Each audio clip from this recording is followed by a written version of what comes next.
Cheers, everybody. Cheers, everybody. This is Eric, back. I'm going to share a New England IPA recipe that I've been working on. I'll get about seven batches of this in, and I think I've nailed it. I really, really like it. Everybody that tries it loves it. And go ahead and give you a rundown of the grains. 2 row, 7 pounds, 8 ounces. That's just brewers, 2 row, Briess, be fine. 1 pound Munich 10. That's just a little color. And then 2 pounds of flaked oats. That's it. That's the grain bill on this thing. The hops. The hops are the big one. Mosaic and Citra. 3 ounces of Mosaic, 3 ounces of Citra after boil, after flame out at 175 degrees. Reason why I do this at 175 degrees, I'm not pulling alpha acids from the hops. I'm utilizing the flavor and aroma, and it works. It works really well. I'm surprised. It's been a little experimentation with me. First batch of it, I came in a little too soon, a little too hot on the wort, and it was pretty bitter beer. It was still good, but it was pretty bitter. So tweaking and adjusting and changing here and there. So 3 ounces of Citra, 3 ounces of Mosaic in a whirlpool at 175 degrees as you ramp down to your pitching temperature. And as far as dry hops, 2 ounces of Citra, 2 ounces of Mosaic at primary fermentation.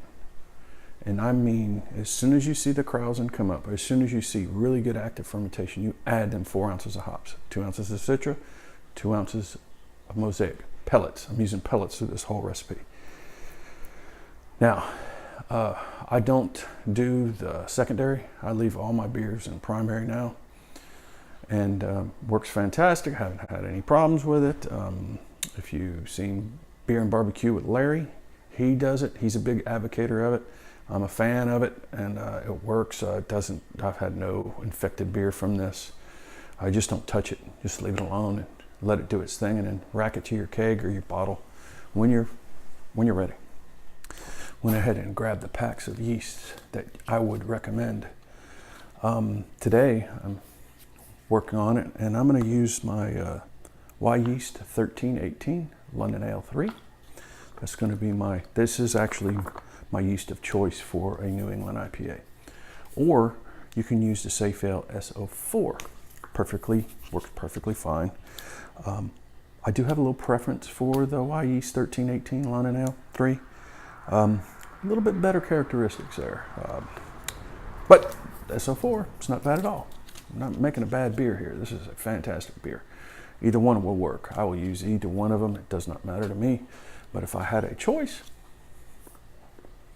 this one has just a slight edge. But as far as money-wise, SO4. So, okay, just flame out.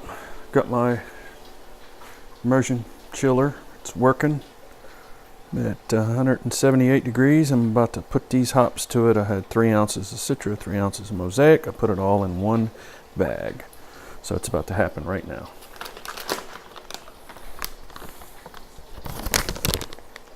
Let's see, 175. Here we go.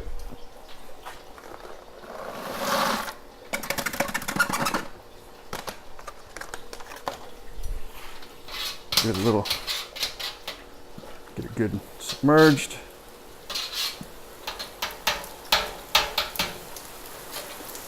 As the rain comes, I'm going to put it right in that stream of the whirlpool.